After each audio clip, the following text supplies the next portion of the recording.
Hello दोस्तों, आज की इस वीडियो में हम लोग एक्सप्लेन करेंगे ब्लॉकबस्टर मूवी अला वैकुंठपुरम अल्लू का, जिसमें मेन स्टार कास्ट में अल्लू अर्जुन और पूजा हेगड़े हैं। तो चलिए कहानी को शुरू करते हैं। ARK नाम के आदमी की इसी नाम से एक कंपनी है। उस कंपनी में वाल्मीकि और रामचंद्र नाम के दो क्लर्क काम करते थे, लेकिन ARK ने अपनी बेटी यशोदा की शादी रामचंद्र के साथ कर दी। तब से रामचंद्र अचानक से अमीर बन गया, लेकिन वाल्मीकि गरीब का गरीब ही रहा। इससे वाल्मीकि बहुत ज़्यादा चिढ़ता है। आज वाल्मीकि की पत्नी लक्ष्मी और रामचंद्र की पत्नी यशोदा को बच्चा होने वाला है, एक ही अस्पताल में और एक ही दिन। दोनों को ही लड़का पैदा हुआ और सब लोग बहुत खुश हुए। लेकिन जब नर्स ने रामचंद्र की बेटे को देखा तो उसके सांसें नहीं आ रही थी और वह एकदम शांत था। तो वह भागते हुए डॉक्टर को कॉल करने के लिए गई। वहाँ पर मौजूद वाल्मीकि को सब कुछ बताया तो वाल्मीकि के मन में एक खुरापात सूझा। उसने कहा कि मेरे बच्चे को उस मरे हुए बच्चे की जगह पर रख दो, जिससे मेरा बच्चा अमीरी में पलेगा और खुश रहेगा। नर्स कुछ कह पाती इससे पहले ही उसने जाकर अपने बच्चे को उठाया और मरे हुए बच्चे की जगह पर रख दिया और मरे हुए बच्चे को लेकर चला गया। लेकिन जैसे ही वह बच्चा लेकर नीचे पहुंचा, बच्चे में जान आ गई और वह रोने लगा। तो नर्स ने कहा कि अब बच्चे को वापस कर देते हैं, लेकिन उसने कहा कि जो भगवान ने किया सही किया, अब मेरा बच्चा अमीरी में ही पलेगा। लेकिन नर्स नहीं मानी और दोनों में झड़प हुआ और नर्स छत पर से नीचे गिर गई और कोमा में चली गई। और दोनों लोग अपने अपने अलग अलग बच्चे लेकर घर आ गए और यहाँ पर अपने बच्चों का नामकरण करना शुरू किया। वाल्मीकि भी रामचंद्र के यहाँ नौकरी करने लगा और अपने असली बच्चे की देखभाल करने लगा। लेकिन वह रामचंद्र वाले बच्चे जिसे अपने घर ले गया था, उससे वह नफरत करता था। इसलिए जब रामचंद्र के बच्चे का नाम राज रखा गया तो उसने उसका एक गंदा सा नाम बंटू रख दिया। और ऐसे ही पढ़ाई में और अन्य चीज़ों में भी राज के कमज़ोर होने के बाद भी वह उसको तवज्जो देता रहा और बंटू के बुद्धिमान होने के बाद भी उसका तिरस्कार करता रहा, क्योंकि बंटू उसका बेटा था नहीं और राज उसका बेटा था। और इसी प्रकार कहानी 25 साल आगे बढ़ जाती है।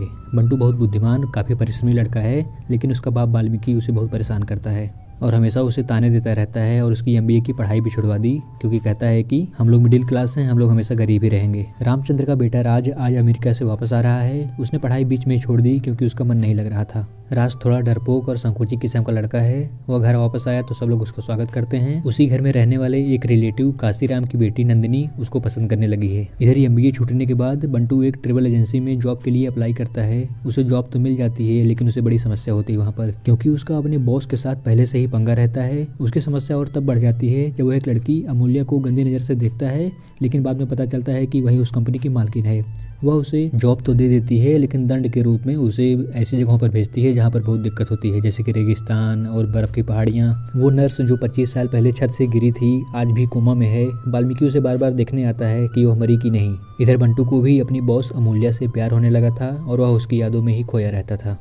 इधर एक बाहुबली गुंडा अपल्ला नायडू ARK की कंपनी को हथियाना चाहता है। वो अपने बेटे पैडीथल्ली को भेजता है डील करने के लिए। इधर रामचंद्र भी चाहता है कि उसका बेटा राज जाकर वहां पर डील करे, जिससे कि उसका संकोच भी खत्म हो और कंपनी में मालिक की जिम्मेदारी संभाल सके। राज वहां पर जाता है। पूरे वाकयों को रामचंद्र CCTV पर देख रहा होता है। मीटिंग में पैडीथल्ली राज पर दबाव डालता है और राज कुछ नहीं कर पाता है।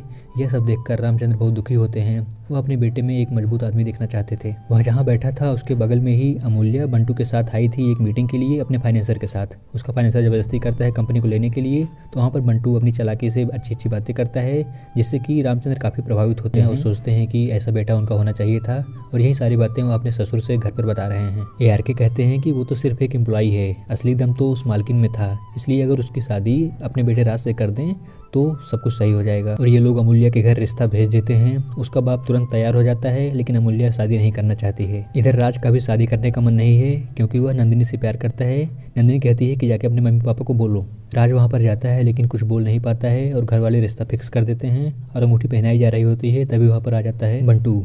वह यह सब देखकर बहुत ज़्यादा दुखी हो जाता है और वहाँ से चला जाता है। अमूल्य ने उसे समझाया कि वह शादी नहीं करना चाहती है और वह बंटू से अपने प्यार का इजहार करती है। दोनों एक हो जाते हैं। ये लोग प्लान करते हैं कि रामचंद्र को इसके बारे में समझाया जाएगा और इसके लिए वो लोग उसके ऑफिस में जाते हैं। रामचंद्र के ऑफिस में अपल्ला नायडू आया हुआ है। वह डील कैंसिल करने के बारे में बहुत गुस्सा रहता है और रामचंद्र पर वार कर देता है और रामचंद्र वहीं गिर जाते हैं। तभी बंटू और अमू वहाँ पहुँच जाते हैं। वो उसे गिरा देखकर अस्पताल के लिए ले जाते हैं, लेकिन नायडू ने सारे गेट और लिफ्ट बंद कर दिए थे और इसी बात पर वो लोग हंस रहे थे। तभी देखते हैं कि बंटू रामचंद्र को एक झूले से लेके उतर रहा है और इनके किए कराए पर पानी फिर जाता है। बंटू रामचंद्र को लेकर अस्पताल जाता है। उसी अस्पताल में वह नर्स भी थी। उसे होश आ गया था। उसने जब घायल रामचंद्र को देखा तो अपने पास में खड़े बंटू से पूछा कि क्या तुम उसके बेटे हो। उसने दूर से आते हुए वाल्मीकि की ओर इशारा करते हुए कहा कि वह उसके पापा हैं। तो वह कहती है कि वो तुम्हारे पापा नहीं हैं, तुम्हारे पापा रामचंद्र हैं। पहले तो बंटू उसे सीरियस नहीं लेता, लेकिन जब वह जोर देकर कहती है तो वह सोच में पड़ जाता है। वह नर्स वहीं पर मर जाती है। बंटू के लिए पूरी दुनिया बदल गई थी। आज 30 साल के बाद उसके मम्मी पापा अचानक से बदल गए थे। वह उन दोनों को बस देखे ही जा रहा था। उसने सबसे पहले वाल्मीकि को एक जोरदार तमाचा मारा और उसके बाद सोचने लगा कि क्या करना है। अगर आज वह सब कुछ सही सही बता देता तो एक साथ कई सारी ज़िंदगी तबाह होने वाली थी। राज की ज़िंदगी और दोनों माओं की ज़िंदगी जो अपने बच्चों को 30 साल तक पाली थी, ऐसी कई ज़िंदगियाँ तबाह होने वाली थी। इसलिए उसने चुप रहने का ही फैसला किया। इससे वाल्मीकि भी खुश हुआ कि चलो सब ठीक हुआ। वह हॉस्पिटल में देखता है कि रामचंद्र और यशोदा का रिश्ता बहुत ख़राब है। दोनों एक दूसरे से बात नहीं करते। उसके अलावा घर में रहने वाले लोग भी पैसा लूट रहे थे और कंपनी भी डामाडोल थी। इसलिए सब कुछ सही करने के लिए और अपने घर को बचाने के लिए बंटू ने उस घर में जाने का निर्णय लिया। जाने का मतलब नौकरी करने का। वाल्मीकि मना करता है, लेकिन बंटू तिकड़म भिड़ा कर उस घर में नौकरी पा ही जाता है। और आज बंटू इतने सालों बाद अपने असली घर बैकुंठपुरम में जा रहा था। वहाँ जाकर सबसे पहले उसने सभी से दोस्ती बनाई और सबका दिल जीता और सबसे पहला काम कंपनी का मामला सेटल करने का सोचा और पहुँच जाता है नायडू के ऑफिस। वहाँ पर सबसे पहले वह सभी गुंडों की पिटाई करता है। उसके बाद पेडी थल्ली के पास बैठकर कहता है कि अब कभी यहाँ पर दिखना मत। और उसके बाद अपल्ला नायडू से भी मिलता है और उसे वार्निंग देता है। उसका बेटा भागकर बंटू को मारने के लिए आता है तो अपल्ला उसे रोक देता है और कहता है कि मौके का इंतजार करेंगे अभी। अब बंटू का अगला काम घर में रह रहे लोगों की पैसे लुटाने की पोल खोलना था। उसने सीताराम और काशीराम को पकड़वा दिया। अब उसका सबसे बड़ा काम था कि मम्मी पापा को कैसे मिलाया जाए। इसके बीच का रीजन उसने जब जानना चाहा तो उसे पता चला कि 7 साल पहले रामचंद्र ने एक लड़की से प्यार किया था और तभी से इन दोनों के रिश्ते में खटास आ गई है। और बंटू ने मौका देखकर सबके सामने यह बात रखी। इस पर रामचंद्र तिलमिला गए और उसे थप्पड़ मारा और कहा कि कुछ चीज़ों को छुपाना ही सही रहता है। बंटू ने कहा कि झूठ के दम पर बने रिश्ते मजबूत नहीं होते हैं, कभी कभी स्वीकार लेने से भी रिश्ते अच्छे हो जाते हैं। शाम को रामचंद्र यशोदा के पास बैठे और अपने किए के लिए माफ़ी मांगी और उसके पैर भी पकड़ दिया। दोनों की आंखों में आंसू थे और आखिर में यशोदा ने उसे माफ़ कर दिया और दोनों लोग गले मिल गए। दोनों एक हो गए थे। अब काशीराम ने पैसा हथियाने के लिए एक चाल चली और पेड़ी तल्ली से हाथ मिला लिया। फिर से मीटिंग हुई। रामचंद्र अभी घायल थे इसलिए मीटिंग में नहीं जा सकते थे, इसलिए ARK ने बंटू को भेज दिया और बंटू ने वहां पर जाकर बहुत बड़ा खेल किया। अपनी चालाकी और हाजिर जवाबी की दम पर उसने पेड़ी तल्ली को फिर से हरा दिया और इसी के लिए एक पार्टी होने वाली थी, जहाँ पार्टी में बंटू और अमूल्या एक दूसरे के करीब आ गए और यह बात यशोदा ने देख लिया। वाल्मीकि को इसी का इंतजार था। उसने बंटू को धक्के मारकर घर से बाहर निकाल दिया, या कहते हुए कि तुमने घर की इज्जत पानी में मिला दी। बंटू के जाने के बाद अपल्ला नायडू को भी मौका मिल गया और उसने नंदिनी को अगवा कर लिया और उसके बदले में जमीन देने की बात कही। रामचंद्र ने तुरंत कागजात पर सिग्नेचर कर दिया। अपनी बेटी के लिए इतना कुछ करते देख काशीराम का भी हृदय परिवर्तन हो गया था। राज ने भी कहा कि वह नंदिनी को ले आने जाएगा। वाल्मीकि ने मना किया तो राज को गुस्सा आ गया और उसने कहा कि वह नंदिनी से प्यार करता है और उसे बचाने जाएगा। उसका डर और संकोच खत्म हो गया था। यह देखकर रामचंद्र बहुत खुश हुए। वाल्मीकि ने बंटू को फोन करके सारी कहानी बताई तो बंटू ने कहा कि मेरा उस घर से कोई वास्ता नहीं है। और जब राज वहाँ पर पहुँचता है तो वहाँ पर एक पिटा हुआ गुंडा उसे कहानी बताता है कि कुछ समय पहले वो यहाँ पर आया था और सभी को मार पीट कर खत्म करके चला गया। जब अपल्ला ने उसे मारने की कोशिश की तो पलटकर उसने अपल्ला की सीने में चाकू घोंप दिया। राज ने वहाँ जाकर अपल्ला को बचाया, इसलिए अपल्ला का भी हृदय परिवर्तन हो गया। यहाँ पर जब बंटू से पूछा गया कि तुम तो चले गए थे, फिर हमको बचाने वापस क्यों आए, तो उसने बताया कि यह परिवार की एकता के लिए बहुत ज़रूरी था।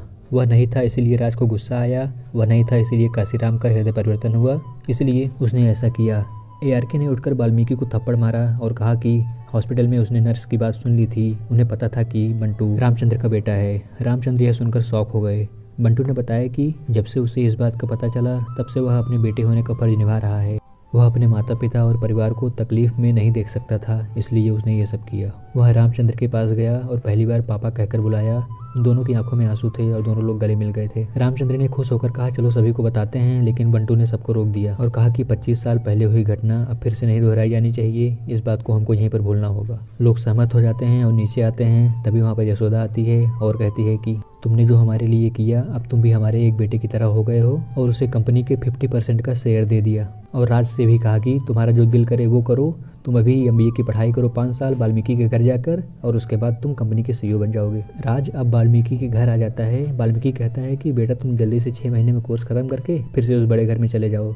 राज कहता है कि यहाँ पर बड़ा सुकून है, बहुत अच्छा लग रहा है। और एक मज़ेदार बात कहता है कि अगर काश आपने मुझे बचपन में ही बदल दिया होता, मैं यहाँ पर हमेशा के लिए आ जाता और यहाँ पर कितना सुकून रहता। बेचारा वाल्मीकि भी मन मन कहता है कि बेटा मैं तो सब करके हार चुका हूँ, भगवान जो चाहते हैं असल में वही होता है। और यहीं पर मूवी समाप्त हो जाती है। तो दोस्तों आप लोग भी देखिए इस मूवी को और बताइए कैसी लगी। इस वीडियो को यहीं पर समाप्त करते हैं और बहुत ही जल्दी हाजिर हो जाऊँगा एक नए और धमाकेदार वीडियो के साथ। तब तक के लिए हंसते रहिए, मुस्कुराते रहिए और अपना ख्याल रखिए।